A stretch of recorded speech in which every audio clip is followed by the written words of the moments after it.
Welcome back, PAMP fans.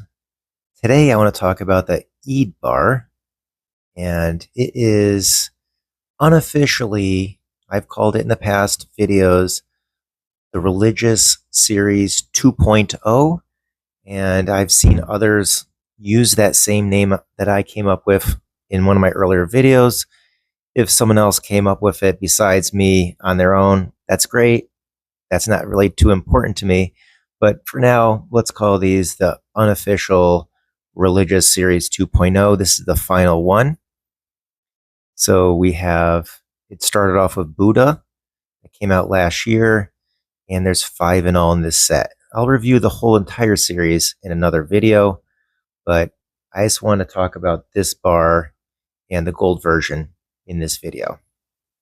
Now, this bar is doing a lot of things really well, as are a lot of the recent PAMP releases.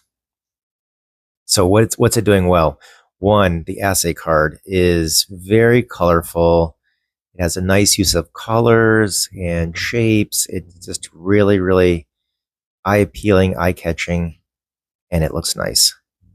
And two, the bar itself has a lot of details.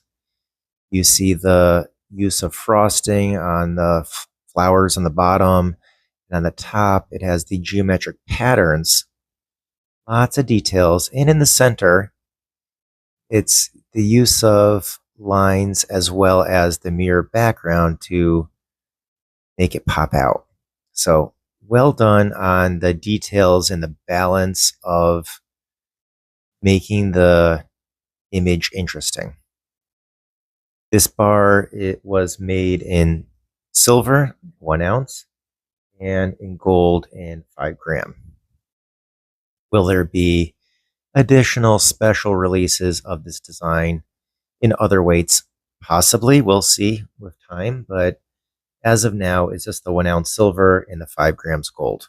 Okay, so here is the back. The mintage is just 4,000, and 4,000 nowadays honestly isn't that much because there's a lot of demand for these. This probably could have doubled the mintage and still had a lot of demand for it.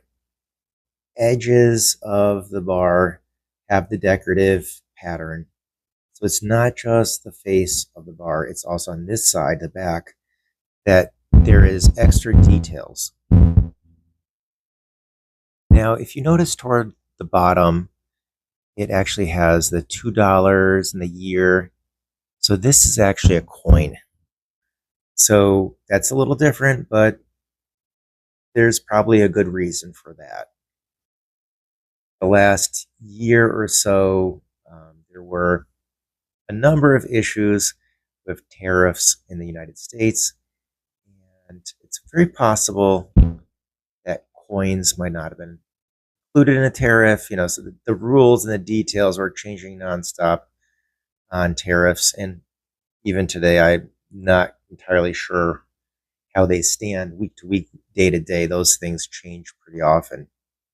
It's possible that the ones later in the series were made as a coin to perhaps reduce the tariff on them.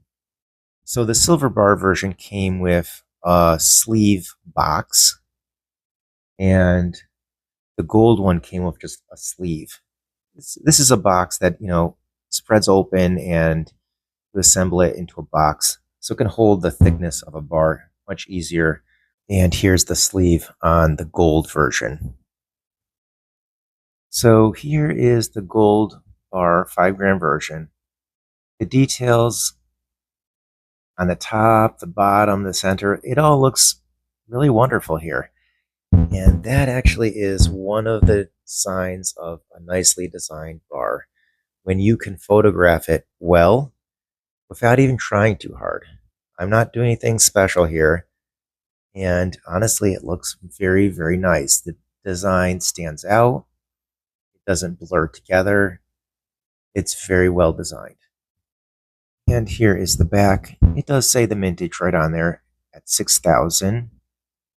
But it has a little higher mintage for the gold. That makes sense. Gold has been very hot for the last few years, so a lot of people are interested in collecting gold and perhaps a little less into silver. So the higher mintage for the gold version. For the unofficial Faith Series 2.0, will there be others for that series? Time will tell. It would not surprise me if we see more, but since this really wasn't called a series to begin with, grouping them for collectors does make sense because collectors want to get a full set and so on. But we've seen with Diwali is now every single year, and the Diwali bar is part of this series, but Diwali's been ongoing for years. So I do expect Diwali to be made in the future, regardless of what the other ones in the series are doing. So that's my quick review of the Eid bar.